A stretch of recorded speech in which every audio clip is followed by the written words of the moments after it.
Maintenant, je vous ai dit que dans un lycée, il n'y a pas que l'enseignement, il y a aussi tout le contexte et particulièrement les intervenants extérieurs. Alors nous avons au lycée de Coudon une journée contre les discriminations.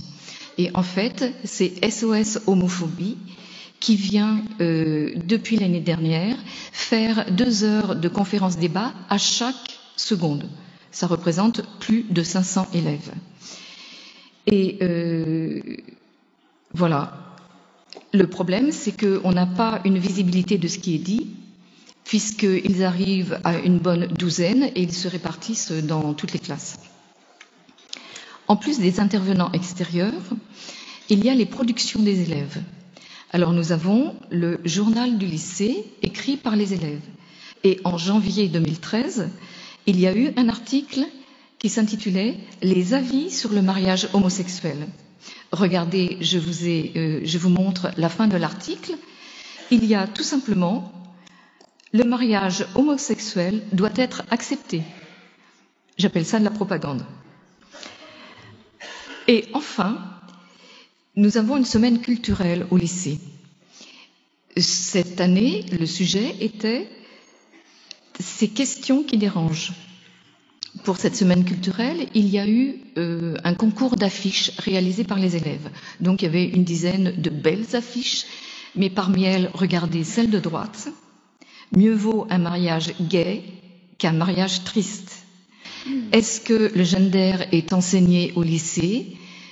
Oui, il y a les idées du gender dans le programme officiel, bien qu'il n'y ait pas le nom. Et bien que ce soit plutôt de la sociologie, on nous l'a mis en biologie. Je ne sais pas pourquoi. Maintenant, le contenu des manuels scolaires.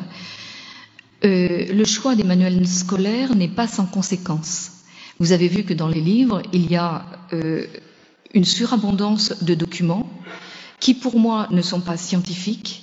Il y a des textes et des images qui font la part belle à l'homosexualité, qui parlent beaucoup des troubles de l'identité sexuelle, et tous ces textes et toutes ces images peuvent imprégner les jeunes étudiants du lycée. Imprégner les jeunes jusqu'au point qu'ils vont penser que c'est de la normalité. Et pour preuve, moi-même qui ai été très choquée par toutes les images que je vous ai montrées il y a 2 ans, eh bien je m'y suis habituée. Je voudrais en plus, puisqu'il me reste un petit peu de temps, vous parler d'une anecdote qui montre le changement des mentalités au sein de l'établissement. Une conseillère d'éducation voit 2 filles en train de s'embrasser au milieu de la foule dans le hall du lycée. Elle leur demande de se tenir correctement, les convoque dans son bureau et demande aux parents de venir les chercher. Cette conseillère d'éducation a été convoquée dans le bureau de monsieur le proviseur à la demande des représentants des syndicats. Il a fallu qu'elle justifie sa sanction pour savoir si elle n'était pas le résultat d'une discrimination.